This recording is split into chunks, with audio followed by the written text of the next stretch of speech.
It's time to live your stronger life. Hey, I'm Sammy, physio coach and nutritionist, and your hype girl for creating your stronger life. Here, we ditch the quick fixes and build real strength inside and out. So whether you're here to tone up, drop the body fat, build muscle, mental resilience, or ditch the diet culture, or just feel bloody good in your skin, you're in the right place. So let's get into it.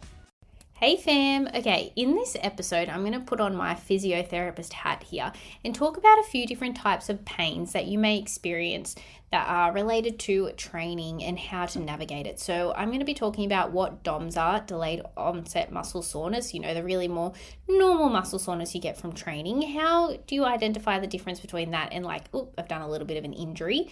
How do I train when I'm injured, and what kind of pain is actually okay to be tolerating?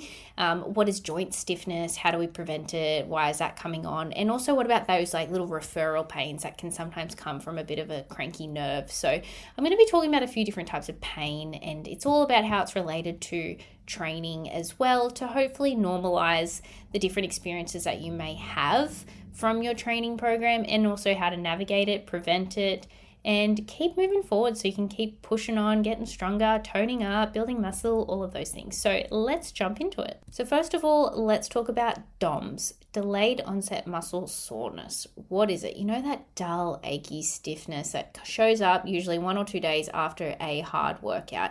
You're wincing when you need to get up from the toilet, or you got to bend down and pick something up and you're like, oh no, I can't. Or reach up to the top of the shelf from the cupboard, but your shoulders are so sore. That is what DOMS are. And it's not like you've strained something bad. It's just this achy, generalized muscle pain that comes up, usually it's the second day, but it can be the day after or the next day. You notice it when you're walking down the stairs and your legs suddenly feel like logs, that kind of achy pain that can come up from training. But sometimes people think that it's an injury, where often it's it's not an injury.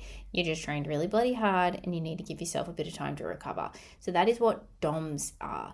It's, there's different theories about what kind of causes it, whether it's the micro damage to the muscle fibers, whether it's the inflammation post-training, whether it's due to the different byproducts that are hiding within the inflammation that's all around the muscles that irritates your nerves, that causes the pain. Is it stiffness? Is it little tension in around the fascia of the muscle? There's lots of theories about what actually causes DOMS, and I honestly think don't overthink it too much.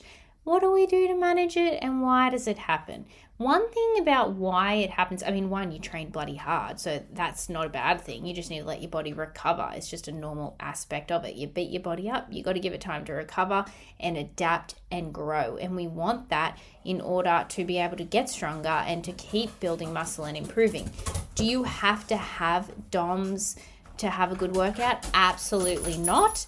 But it is a sign that you worked the muscles pretty bloody hard as well. It's very common after eccentric loading. So when the muscles are lengthened under tension. So if you did, for example, if you just did some fast pull-ups, up and down, up and down, up and down, versus if you jumped up on a pull-up and you lowered down as slow as you could possibly painfully go and did that instead of up and down, up and down, up and down as fast as you can, you're more likely to be sorer from doing the slow lowering in the pull-up. But it doesn't necessarily mean that you're going to be stronger and build more muscle from it. But eccentric loading, so the releasing phase, really lowering down with control, does tend to give you some more DOMS than it does if you're just doing a fast eccentric concentric phase. But it's also, like I said, it's also response with inflammation, which is all a part of the repair adaptation process. It's actually what makes us stronger and more resilient for next time. So DOMS is not a good thing or a bad thing. It just is what it is. It's not something to over stress about. It typically shows up 24 hours, 48 hours, even 72 hours after your workout. If you're not used to the training stimulus, you may feel it more. The more that your body gets adapted and used to the training stimulus, then you may not feel DOMS as severely. And in the same vice of if you're not used to training, you may feel DOMS more. Whereas if you're used to training hard, even if you're pushing yourself till failure, you may not get as sore because you're just used to like the training intensity, and your body just kind of like understands it and knows it. And so DOMS and that sensation of pain, your nervous system may not kind of give that signal of pain as frequently because you're used to it as well, if that makes sense. Because pain is just signaling, thinking, something's going on. Our bodies just want to do a little bit of like, what's going on here? That's all pain is. It's just your nervous system signaling something's going on in your body. And if you're not used to training, you may feel DOMS a little bit more. And if you are like really experienced in training, you may not necessarily feel it. Some people are more sensitive than others, so some will feel it more, some won't feel it as much. But DOMS is not the only sign of a good workout. You can make amazing progress without feeling bloody sore every single time in every single muscle. It is also not the same as injury pain. DOMS is more generalized muscle soreness. It's not sharp, localized pain in the joint or in a tendon or in one isolated spot that you feel when you use the muscle, stretch the muscle. It's not that like, oof, that does not feel good. That is potentially more an injury. If it lasts longer than 24 to 48 hours, then it's more likely potentially an injury compared to if it's just generalized muscle soreness. And more DOMS doesn't mean more results. Smashing yourself to the point of barely walking is not going to get you any stronger. It's not going to drop your body fat or build your muscle any quicker than if you actually train smarter, so then you can actually recover effectively and then adapt, and that's how you're actually going to get better results. So some top tips to help navigate DOMS. Keep moving. Light activity brings fresh blood flow to your muscles. Sitting makes you feel stiffer, makes you feel worse, and that, when you get up and go again. So keep moving, light activity, gentle, like recovery, active recovery, cycling, walking, swimming, a mobility session, anything like that is absolutely fabulous. Make sure you're nailing your protein and nailing your hydration. Protein gives your body the raw materials to rebuild the muscle, and water will help deliver nutrients and also remove excess waste from training, like all the byproducts. So you really need to make sure you are nailing your protein and nailing your water intake. Sleep, 7 to 9 hours if possible, because your body does most of its repair work while you are sleeping. Some people find heat or a warm shower or a hot bath with like magnesium salts or anything like that can also be really helpful to relax your muscles and improve your blood flow as well. And also make sure you're progressing gradually in your training session. So avoiding making huge training jumps in volume or intensity, because you also not just your muscles, but you want your muscles, your joints, your tendons, your ligaments, your nervous system to also adapt. And so if you can be gradual with that, you can also minimize how intense DOMS can be. So if the soreness is so severe to the point you can't perform your daily tasks for the next couple of days, or you can't go back to the gym for another week, then you need to scale back your next session and be a little bit more gradual. And if you have any sharp stabbing pains, swelling, redness, any symptoms that last more than a couple of days, I would go get it checked by a physiotherapist, because you may have an injury. Now, please don't go to your doctor. I'm so sorry, but GPs and doctors suck with this sort of stuff. Go see a physiotherapist. We literally spend our whole entire degree learning about the musculoskeletal system, which this is. GPs spend about 5 minutes on it. We are more expert at this field. So if you may think that you may have an injury, go to a physio, don't go to a GP. They're just going to send you off for a scan. The scan's going to give you false positives about random stuff that you don't need to worry about, and they'll tell you to go rest, whereas rest is not the answer when you have an injury. So DOMS is just one sign that your muscles were challenged, and they're not a requirement for progress. And remember, the real measure of a great training program is consistency, progressive overload, how your strength, your mobility, your energy, everything is improving over time. Now, I will just touch base on what an injury actually feels like. And so if you do have an injury and you have some pain from that injury, can you still train? Yes, you can. This is the principles that I would recommend. So you may need to decrease the range of motion, because overstretching the muscle, if you've got a muscle injury, for example, may just be too much. Or say if you've got a knee injury, you may not be able to do a full squat right now. So maybe we do like a bench squat or a leg press where you can control the range of motion a little bit more. Maybe you need to pull back the weight, or the repetitions, or the sets, or the range of motion, or the tempo. Maybe it's going from a free weight to a machine to support you a little bit more. Maybe it's changing the angles. If you're doing a normal bicep curl and it's aggravating, maybe you turn to a hammer. curl, bicep curl. So, changing the angles of things, changing the range of motion, all of that sort of stuff can be different tools to help you be able to continue training even if you do have a particular injury. And then how do you know if the pain that you're feeling is too much? Like, am I making it worse, or is a little bit of pain okay? Look, it's different for each injury, but in general, most cases with any injury, if you have a little bit of pain that comes on from exercise, so you have like pretty much 0 to 1 pain at rest, and then you're doing exercise, whether it's it's targeted to help it rehab the injury, or it's just exercise in general, and you start to get like a little bit of a niggly pain, it's totally tolerable, but you're like, ooh, I can kind of feel it, 3-4 out of 10 pain, totally fine. As long as it doesn't become intolerable. It's not a 5, 6, 7 out of 10 pain.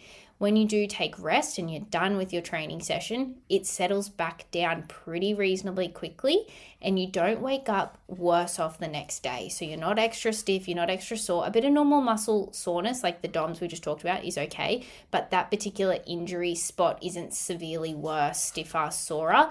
So if you can stay within that realm where it's like tolerable pain, it settles pretty quickly, and you're not worse off the next day, then that level and intensity of exercise and challenge on that particular injured area, that is totally fine, and you can stay there. If you get 0 pain, absolutely no symptoms, then you can start to continue to progress and push yourself a little bit harder in your training sessions and in your rehabilitation exercises as well. But honestly, 99% of the time, the best thing you can do for any injury, except like a broken bone, is to continue moving it. Keep the mobility there, keep the strength in it, get the blood flow going, but just it's going to look a little bit different. You just don't do the generic stuff, but you still want to do things, because disuse is worse. That's where you're going to get stiff, sore, and weak. And when you're stiff, sore, and weak, then you try and do the stuff you're used to doing, then it's going to get sore because it can't tolerate that. Then it's going to feel like it's injured again. So then you take more rest, and then it gets stiff, sore, and weaker. And then you get in this cycle of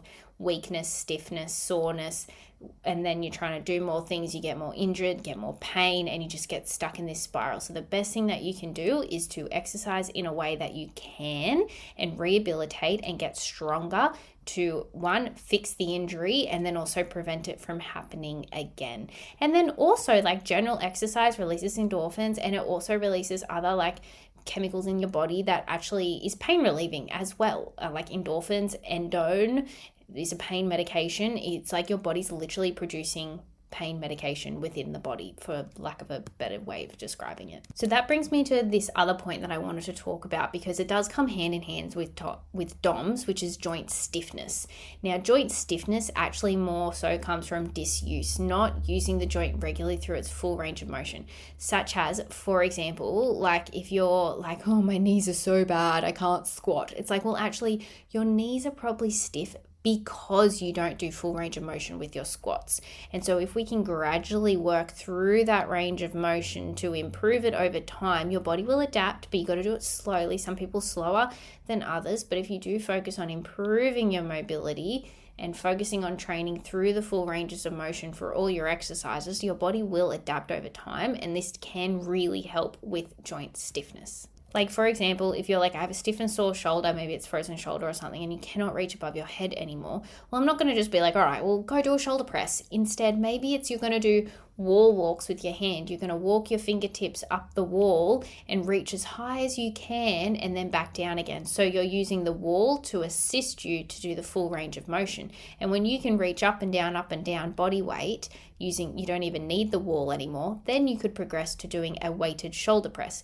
But I can understand why, if you're like, shoulder presses hurt my shoulder, it's like, all right, we'll use the wall to help creepy crawl your fingertips up the wall to get that full range of motion and stretch. And once you can do that comfortably, then maybe we could do an incline dumbbell press with a neutral grip, because that's going to be a little bit less stress on the shoulder. It takes away, like, you're not having to go fully above your head. And then you could slowly go from, an incline all the way up to a fully upright shoulder press. So you can see here how we've gone from assisted range of motion using the wall all the way through to now a resisted normal shoulder press. And that's how one way you can navigate through a joint stiffness, which is a different kind of sensation to DOMS, but often get confused and can go hand in hand as well. It's the same principle of like, you use it or lose it, right? So if you are not going through the full range of motion in your training sessions, you risk getting joint stiffness and feeling cranky, especially as we get over 30 and your joints feel a little bit how you're doing.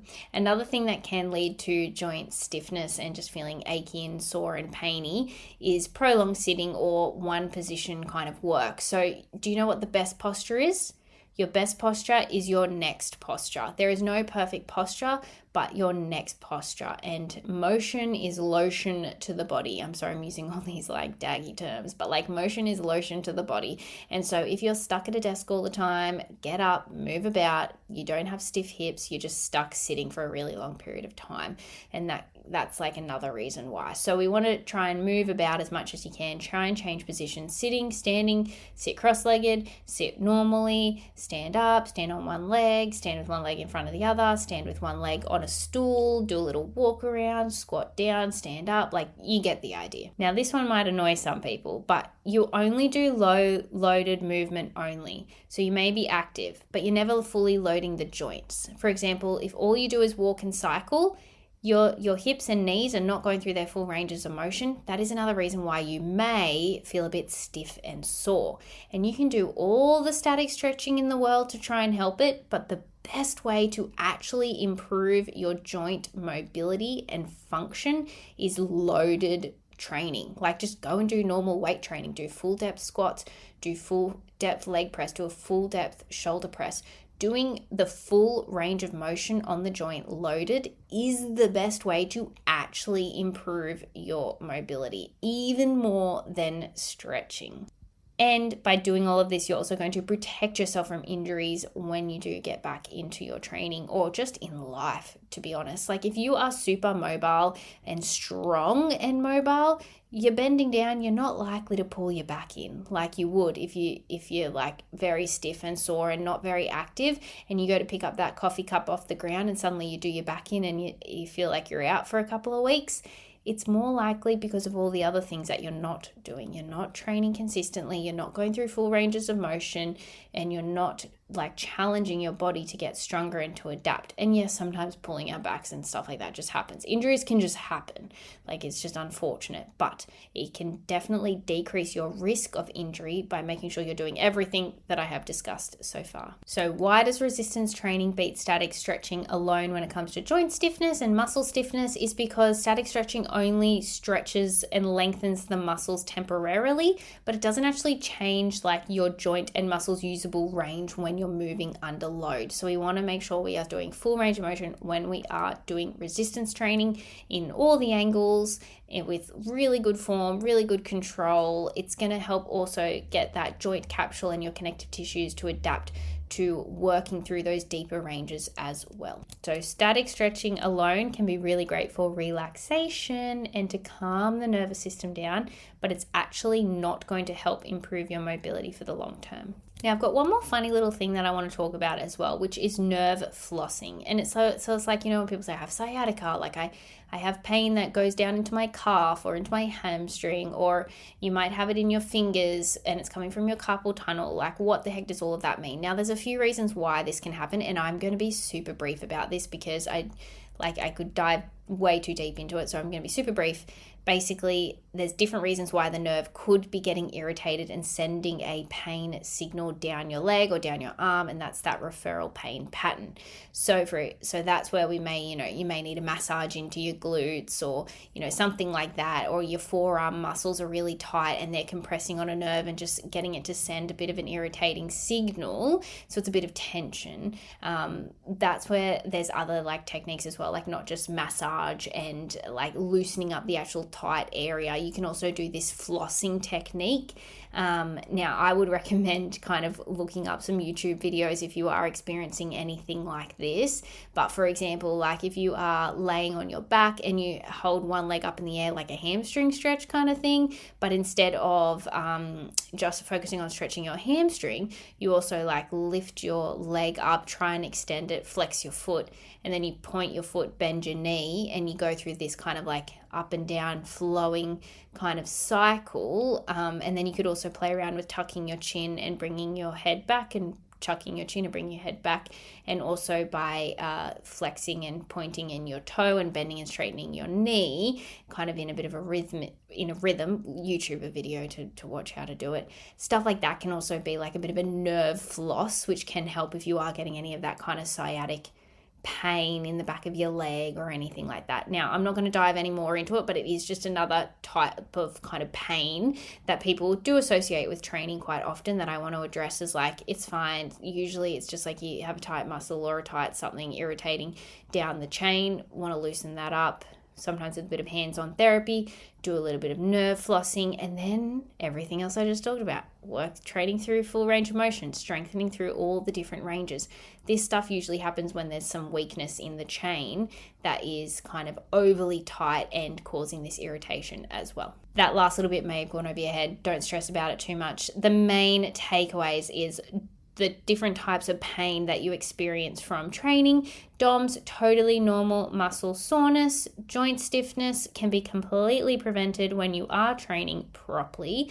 The different principles of like pain and when is it okay to train through pain and when isn't it? And then another little tool, that nerve flossing as well. And so the more you understand what's going on in your body, the easier it is to keep moving and not going through this cycle of, oh, I'm injured, I better rest for a couple of weeks. Okay, I feel better, I'll get back in the gym. Oh, I'm injured again, I better rest for a couple of weeks. Like, you don't want this cycle to keep happening. You just want to keep moving well. You want to recover. You want to feel stronger, get stronger, and just stay functional for the rest of your life. So if you enjoyed this podcast, I know it's a bit different to my usual fat loss ones, but as a physiotherapist, I thought it was my due diligence to do something physio related, throw it in there.